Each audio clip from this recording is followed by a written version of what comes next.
Je m'appelle Thomas Messias, je suis un homme blanc, cisgenre, hétérosexuel, et la première fois que j'ai entendu parler de Jean-Marie Bigard, il expliquait à un serveur que non, il n'était pas venu au restaurant pour faire un tennis.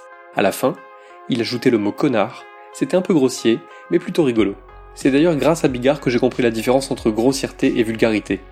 Si on prononce juste un gros mot, même dispensable, on est plutôt dans la grossièreté, à moins que le juron soit oppressif. En revanche, lorsqu'on se délecte d'être à la tête d'un catalogue d'histoires drôles dont une grande partie assimile les femmes à des poupées gonflables complètement idiotes ou très dépensières, là, on est vulgaire. D'ailleurs, on n'est pas que vulgaire, on est également misogyne. Il me vient d'ailleurs quelques autres adjectifs en tête, mais ceux-là, je préfère les garder pour moi. Je n'ai pas l'intention d'être grossier, ni d'ailleurs vulgaire. Vous écoutez Mansplaining épisode 21, dans la tête de Jean-Marie Bigard. Un podcast Slate.fr.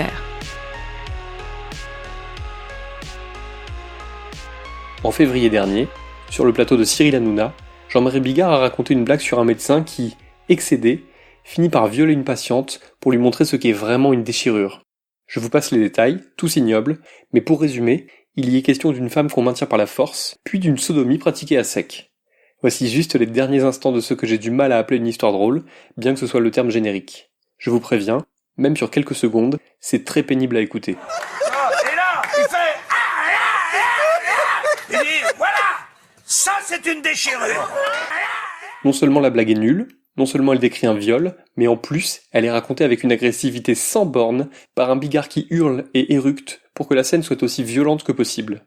Bref, c'est un moment atroce, même pour les gens qui, comme moi, n'ont jamais été victimes de la moindre tentative d'agression sexuelle ou de viol. Suite à cela, près de 1500 personnes ont effectué un signalement auprès du CSA, les réseaux sociaux se sont enflammés, et l'humoriste aurait appris début mars son exclusion d'une tournée organisée par Var Matin, en tout cas si l'on en croit ses dires. Car l'organisateur, lui, affirme que Bigard avait été juste approché pour la tournée, qu'aucun contrat n'avait été signé, et donc qu'aucun partenariat n'a été rompu. Mais bref, l'hiver dernier, en tout cas, il s'est passé un truc. Dans une vidéo publiée sur Twitter, Bigard a réagi avec beaucoup de colère à ce qui était en train de lui arriver, se disant notamment détruit. Je suis détruit. Je viens de prendre un coup de baramine sur la tête. Je devais faire la tournée Var Matin cet été. 49 dates, c'était tout mon été de travail. Et je viens d'apprendre que j'étais viré, en fait.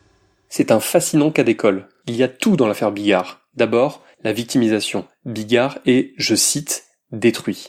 On veut l'empêcher de raconter ses blagues, dont certaines qu'il raconte à la télé et à la radio depuis plus de 30 ans. Il ne comprend pas. Qu'est-ce que c'est que cette époque bien pensante? On ne peut plus raconter à une heure de grande écoute l'histoire d'un docteur qui sodomise sa patiente de force. Eh bien vous savez quoi? Je crois totalement, aveuglément, à la sincérité de Bigard, ce qui ne veut pas dire pour autant qu'elle m'émeuve. Le mec a réellement le cœur en miettes. En fait, voilà comment il considère les choses. On est en train de le priver de son activité favorite, à savoir faire rire les gens. On l'empêche d'exprimer son art, on le rejette après l'avoir acclamé. Qu'est-ce que c'est que cette époque? Bigard est sincère, et c'est terrifiant, car pas une seconde il ne comprend, pas une seconde il n'essaye de comprendre. À aucun moment il ne semble en capacité de penser aux 250 000 femmes qui chaque année, rien qu'en France, font l'objet d'un viol ou d'une tentative de viol. À ces femmes dont certaines s'en remettront tant bien que mal, et à toutes celles qui, elles, seront détruites à jamais. Bigard, lui, il pense au Stade de France qu'il a rempli, à toutes les salles qu'il a fait hurler de rire, et au fait qu'on l'empêche dorénavant de donner du bonheur à son public à cause de ces quelques milliers de gens qui gueulent. C'est à peu près ce qu'il dit, d'ailleurs, dans sa vidéo de mars dernier. Je fais beaucoup plus rire les gens, tu vois, que je les fais pleurer ou que je les offusque, hein. Alors quand en avril, il revient dans les grosses têtes d'RTL après une pause, il ne raconte que des histoires relativement sages. D'ailleurs, elles font beaucoup moins rire Laurent Ruquier et ses comparses que d'habitude. Réaction.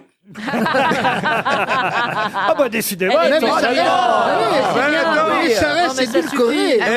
sont presque philosophiques. Pardon les gars, j'ai été puni et j'ai du mal à m'en remettre. Ce qu'il y a notamment d'affligeant, c'est qu'on a affaire à l'un des humoristes les plus populaires de France, et ce depuis belle lurette, et qu'à aucun moment le type ne s'est dit qu'il allait prendre un petit peu de recul pour voir si les horreurs dont on l'accuse ne seraient pas un tout petit peu justifiées. Non. Pour Bigard, puisqu'il y a des gens qui rient, c'est que ça mérite d'être raconté. Et donc, il a désormais l'impression d'être un résistant, le Jean Moulin de l'humour, qui se fait discret pendant quelques semaines parce qu'il a bobo à son petit cœur, puis qui revient remonter comme un coucou, revanchard comme jamais. Lorsqu'il annonce que Jean-Marc Pastorino, le patron de Var Matin, ne veut plus de lui pour sa tournée, voilà ce que dit Bigard. Si les maires du Var veulent me recevoir, je viens et je joue pour 5 € la place, ok? Rien que pour faire chier Jean-Marc Pastorino et pour faire rire les gens, puisque j'étais censé parcourir tout le département du Var. Je crois que ce type et ses semblables n'ont jamais été aussi dangereux. On n'est même plus dans le « on ne peut plus rien dire ».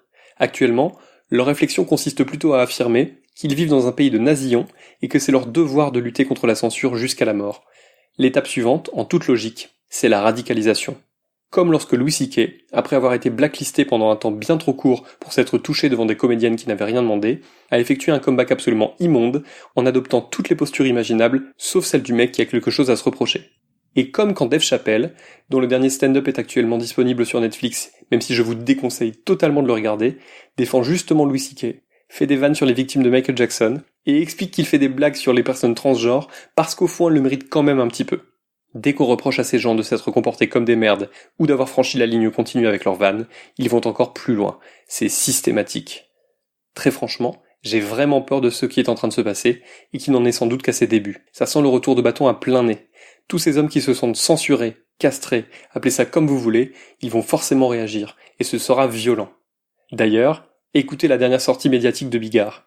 C'était sur Sud Radio, le 9 septembre dernier, et il répondait à Muriel Robin, qui avait répété quelques jours plus tôt à quel point les blagues comme celle de la déchirure pouvaient avoir des conséquences désastreuses sur beaucoup de femmes, mais aussi sur des tas d'hommes, capables de se dire que puisqu'un humoriste en rit, c'est qu'au fond, ça ne doit pas être si inacceptable que ça. Les vraies femmes n'en prennent pas ombrage, il y a que les connasses qui veulent avoir des couilles comme nous et être aussi cons que les hommes qui gueulent après moi. Beaucoup de gens comme Muriel Robin. Là, non seulement c'est grossier, mais en plus c'est vulgaire. La différence est moins dans le vocabulaire que dans l'intention, dans le mépris et la détestation totale des personnes qui aimeraient qu'ils prennent le temps de se remettre en question. On sent le mec sur le point d'opérer un grand retour qui consistera à expliquer à quel point il n'en a rien à foutre. Cela pourrait être à la fois un argument promotionnel en béton et le cœur de son prochain spectacle, qui devrait être le dernier si toutefois l'humoriste tient ses engagements. À moins que, comme tout bon résistant, il ne décide de prolonger encore un peu pour lutter contre nous, censeurs et censeuses, qui refusons qu'il continue à multiplier les blagues sexistes, et notamment à rire du viol. À ce sujet, on ne parle pas d'une seule blague sur le viol racontée en février, ni même d'une blague qui tournerait en boucle depuis 30 ans. Non, on parle d'une liste de blagues longue comme le bras. N'écoutant que mon courage, j'ai d'ailleurs fouillé dans quelques archives, et j'en ai choisi une pour vous.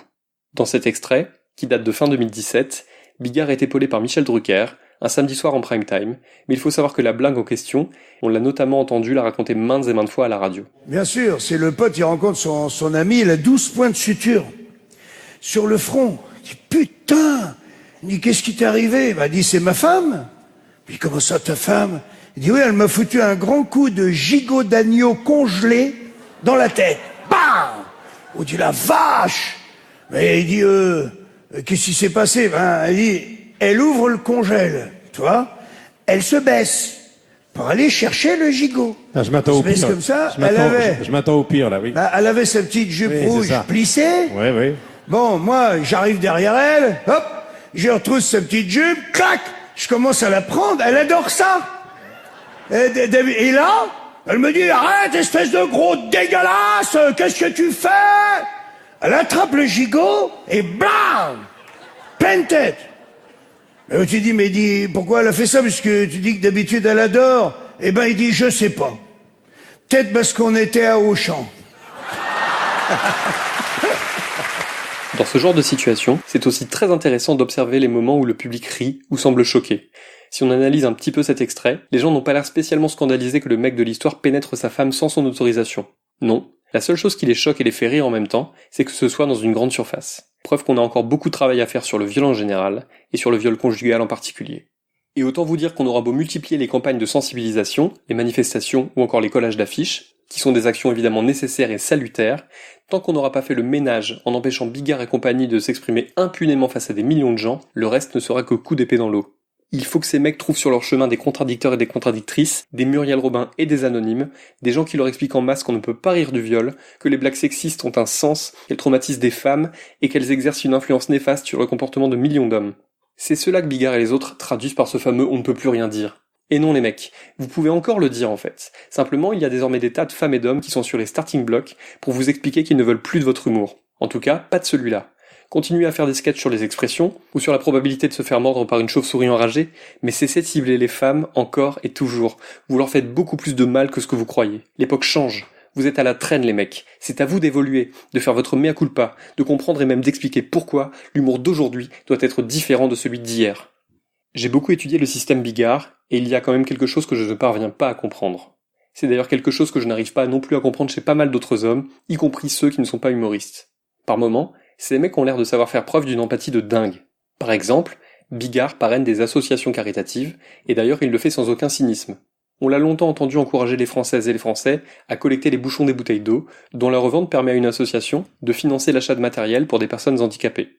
Bigard semble comprendre la détresse de ces personnes, on le sent même au bord des larmes lorsqu'il en parle, et d'ailleurs, je ne l'ai jamais entendu faire de blagues à leur sujet, même si ça a peut-être pu m'échapper. Alors comment se fait-il que les femmes victimes de harcèlement sexuel, de harcèlement de rue, de harcèlement au travail, d'agressions sexuelles, de tentatives de viol ou de féminicide, où la liste est longue, ne semblent pas créer chez lui la moindre espèce d'empathie? Est-ce que ça veut dire qu'il n'y croit pas? Est-ce qu'il a dans sa tête un mécanisme qui l'empêche de prendre conscience du nombre de femmes qui sont victimes du comportement des hommes chaque jour, autour de lui et partout ailleurs? Cette empathie sélective me rend malade, parce que je n'arrive pas à comprendre comment elle se met en place dans la tête des hommes. S'il vous vient des bribes de réponses ou des conseils de lecture, je suis preneur, et je partagerai évidemment tout ça sur les réseaux sociaux pour qu'on puisse prolonger ensemble la réflexion et les discussions. Un petit mot puisqu'on vient de parler d'humour au masculin de façon pas très positive. Si vous avez la chance d'habiter non loin de Paris ou de pouvoir vous y rendre dans les prochains mois, vous devez aller voir le spectacle de Laurent Siama, qui s'appelle Bonhomme, et qu'il joue désormais tous les lundis soirs à 21h au Café de la Gare. Ça dit des milliards de choses sur le féminisme et le fait d'être un homme, ça le fait hyper intelligemment, et en plus c'est vraiment très drôle. Ceci n'avait absolument rien d'un message sponsorisé. Tout ce qu'elle voulait faire, j'étais chaud, tu vois, il n'y avait pas de tyrolienne ou quoi, non, tout ce qu'elle me proposait, c'était genre, ah, on joue à l'élastique ou quoi? Mais grave. Chorégraphie des Spice Girls, allez. Et on ferait pas une session Polly Pocket? Si.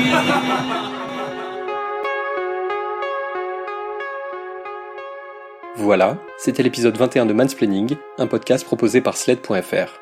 Si vous avez aimé ce podcast, n'hésitez pas à le dire en nous couvrant d'étoiles partout où vous le pouvez, 5 de préférence, et en parlant le plus possible autour de vous. Toutes vos remarques et vos questions sont les bienvenues à l'adresse suivante, mansplaining@slate.fr. Vous pouvez aussi me contacter via Twitter, mes messages privés sont toujours ouverts. Toutes les références aux articles, œuvres, vidéos citées se trouvent dans la description de ce podcast. À dans 15 jours.